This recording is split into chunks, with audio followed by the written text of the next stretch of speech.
Good morning, student. As we are discussing on our chapter 5 of part 2 of history, topic was Through the Eyes of Traveler. So in our last class we have discussed about different traveler and their account like Albertini, Ibn Battuta and Francois Bernier. So in our today class we will discuss about making sense of alien world of Albertini and the Sanskritic and overcoming barriers to understand Indian caste system and Albertini descriptions of caste system. So, what was the problem faced by Albertini while understanding and writing about Indian caste system? The very first problem was of the language which Albertini has found. That he found the Sanskrit language to be very difficult as compared to that of the Asian and Persian language. Why? As because Sanskrit language was of enormous in range both in vocabulary and grammar.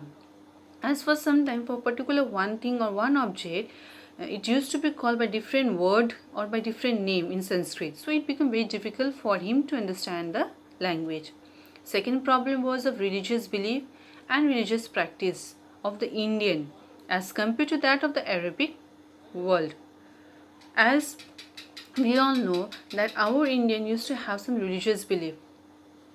Suppose if you are walking on the road, if a cat crossed the road, we used to stop there as because we won't move further because we used to think it is a bad sign. If we will move further, some bad thing will happen. Whereas the same point of view of the European, if you will think, they used to say that cat has crossed the road as because some animal was attacking it and to save its life, the cat has crossed the road.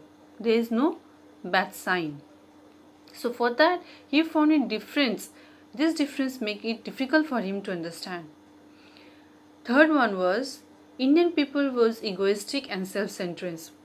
As if the European or the outsider used to come and ask them the details, they used to say, I don't know this person, why should I give them the details? So they used to move away from there.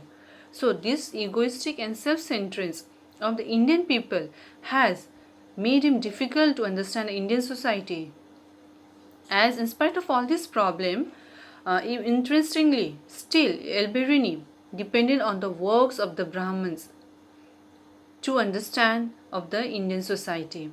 And to understand Indian society, with the help of the Brahman, he read Vedas, Purans and Bhagavad Gita, and even the work of the Patanjali and the manuscript he has read to understand the Indian caste system. According to Albertini, Indian caste system or the Varna system was divided into 4 categories. First one was the Brahmin, which was created from the head of the Brahma. Now who is Brahma? Was another name of the force of nature.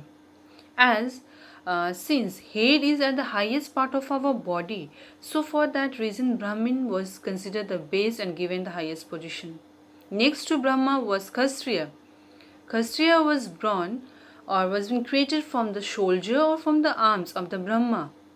So they were not much below that of Brahma. Third, which he saw in the social ladder or social category, was Vaishya, which was being created from the thigh of the Brahma. And last one was Sudra, which was created from the feet of the Brahma. So there was not too much difference between the Sudras and the Vaishyas. So both Sudra and Vaishyas used to live in the same town and village apart from the Brahmins and Kshatriya.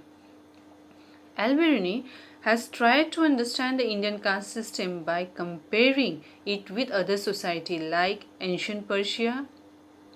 Whereas in ancient Persia was also divided into 4 categories during that time. First one was the knight and princess, that was the king. Second one was the monk fire priest. Third one was your physician, astronaut and doctor. Fourth one was a peasant and artisan. So what actually Albertini want to say is that the social division was not a distinctive feature of Indian. Rather, this social division was prevalent in other society too. But at the same time, Albertini tried to convey that during that time, Islam has treated everybody as equal. In spite of all that, Albertini criticized the notion of pollution which he saw in India, though he has accepted that the Brahmanical description of caste system. But in spite of all that, he criticized it. Why? According to him, sun cleans the air and salt present in the water as to prevent the water from being polluted. So, similarly, if everything which become impure and strive and successive in regaining is purity, otherwise what will happen is that life on earth will become impossible. So what he has said is that the concept of social pollutions and the presence of a caste system that was prevalent was according to the law of nature, as the caste system was, which we have seen, was based on the four category. That means four groups are there which was performing different work on the basis of their division. So what was their social pollution, and the caste system was according to the law of nature. And Albertini has deeply been influenced by the point of Brahma in the description of caste system. If we will, in reality, if we will see, this caste system was not so much rigid as we have found it in the mentioned in the text. If we will follow our text or the written in the book, it will become very rigid and tough. So, whatever other category which was known as Antajya. Now, who is Antajya? They were from the outside the caste system. They doesn't belong to the caste system. And these Antajya were often accepted to provide cheap labor to peasant and jamindar. That means they were giving services to the peasant and jamindar with free of cost. They were not supposed to pay them. They were not paying, or they were paying at very less. As this showed that as Antajya was outside the caste system, it has socially been oppressed by the peasant and jamindar. But still, these Antajya were the part of the economic system. As if they are giving their services to the peasant and jamindars in their field, and they are doing production, which in return help in the economic growth. So they are the part of the economic system. So in caste system, whatever rules is been seen or is been mentioned is seem to be very rigid, but sometimes this works very flexible if you will go through it. Now next one is of Ibn Battuta and the excitement of the unfamiliar. He has Ibn Battuta has found some unfamiliar thing, and whatever unfamiliar thing he found, he became very excited and he has described about it, like regarding the coconut and the pan which he have seen in India. Next, Indian city he have seen. A unique system of communication he has been mentioned. What Ibn Battuta especially described coconut and the beetle, that we call it pan. Why? Because anything that was unfamiliar and particularly what he used to do is that he used to highlight it. Whatever unfamiliar thing he used to find, he used to highlight it, as because to ensure that the listener who is listening that accounts, or the reader who is reading that account, should be suitably impressed by the accessible word. For that reason, he used to describe it unfamiliar and accepted. Now, regarding the coconut, what he has said was that he has seen a coconut tree, and that coconut tree always looked like a date palm. That is a khajur. Is similar like that. Now, in the coconut plant tree, the fruit that coconut used to grow, what he has described that coconut as a man head. As if you will see in that coconut tree, dots is there, that is the two eyes and mouth which he has described. Second, inside the coconut white portion is there which we used to eat, that he has described as the brain of the woman, brain of that man. And thirdly, that coconut fiber, the outer portion of the coconut, he has described it as a human hair, and that fiber is being used to make rope and to pull the ship. So in this way he has described the coconut, that is coconut as a man head, inside that white portion as the brain, and the outer covering as the human hair. Now secondly, regarding the pan, what he has said is that beetle plant, he has compared it with the grape plant. It seemed like same, but the Indian people used to grow this betel plant, that is a pan, only for the purpose of the leaf. What they used to do is that with that leaf, they used to put the nut in that leaf and some lime they used to apply in that leaf, and what they used to do, they used to eat. Only for the chewing purpose they used to grow this betel plant. So in that way he has described these two things which he found unfamiliar and some excitement he has done indeed.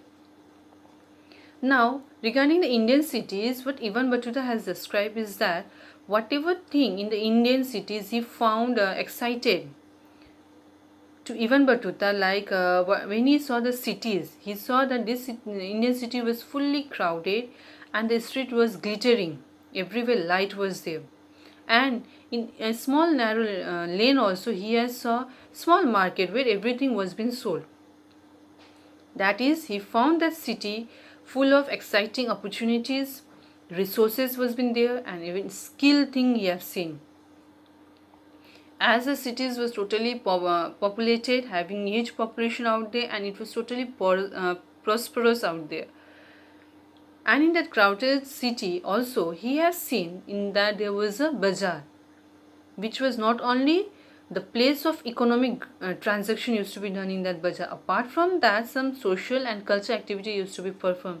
Social activities like in the bazaar they used to have the mosque and temple where the people used to perform the social activity, and the cultural activity like in the bazaar some places used to be occupied by the people, and in that place they used to perform like dance, musicians, and they used to sing some entertainment they used to do in that particular place which they have occupied.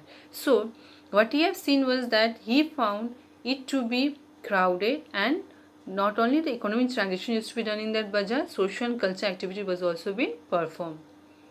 Now Ibn Battuta has described Delhi clearly, and he has said that Delhi was prosperous, and he said that Delhi is the biggest city of India. However, during that time Delhi was not only as big. Apart from Delhi, other city was also there that was big, that was Daulatabad, which is right now in Maharashtra, was equal to Delhi. As he was not knowing too much, so out here he did a slight mistake by saying that Delhi was big, and this mistake was being caught or found by the historian. Now Ibn Battuta has explained that the town has been a center of the economic growth, as because in the village some excess land used to be there which used to be left as it is.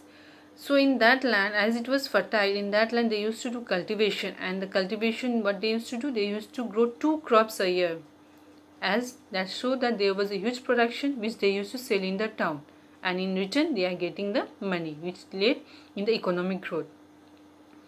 Other one, he has said that the Indian subcontinent was been linked with the Asian country through the network of trade and commerce.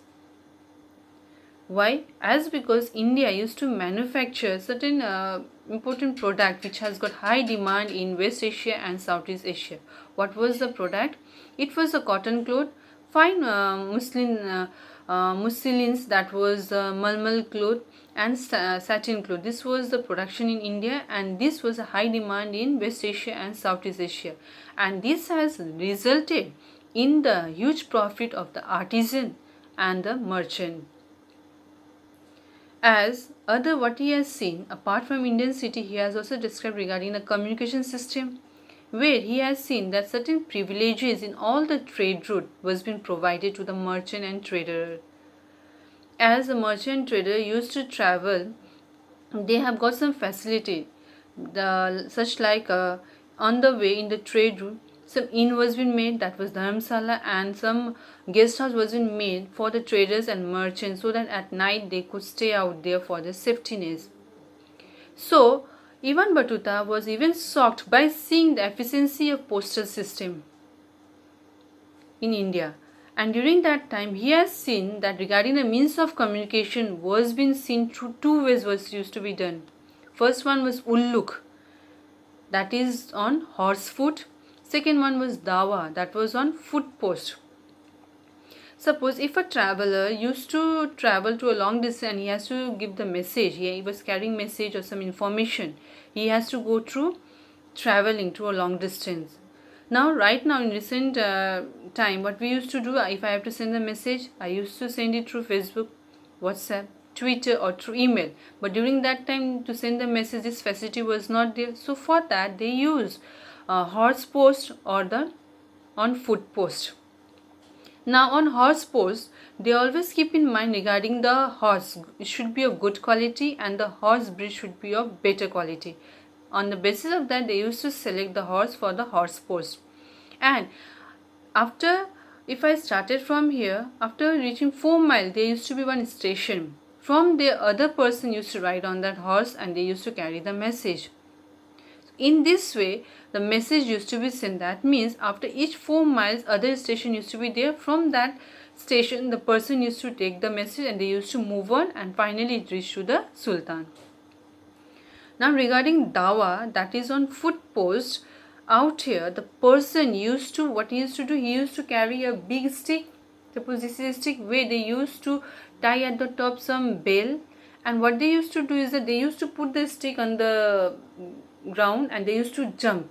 So that means when they are jumping, the bell used to, sound of the bell used to come.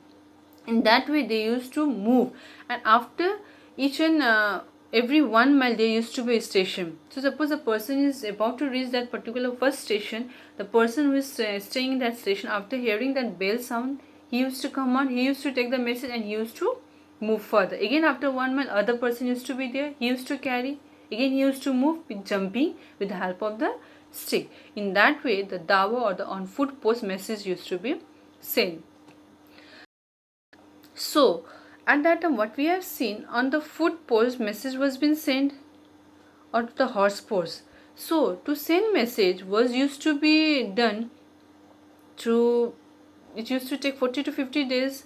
Now it has taken, earlier used to take 40 to 50 days. Now with the help of this postal system or the communication system, it has message could be sent within 4 to 5 days.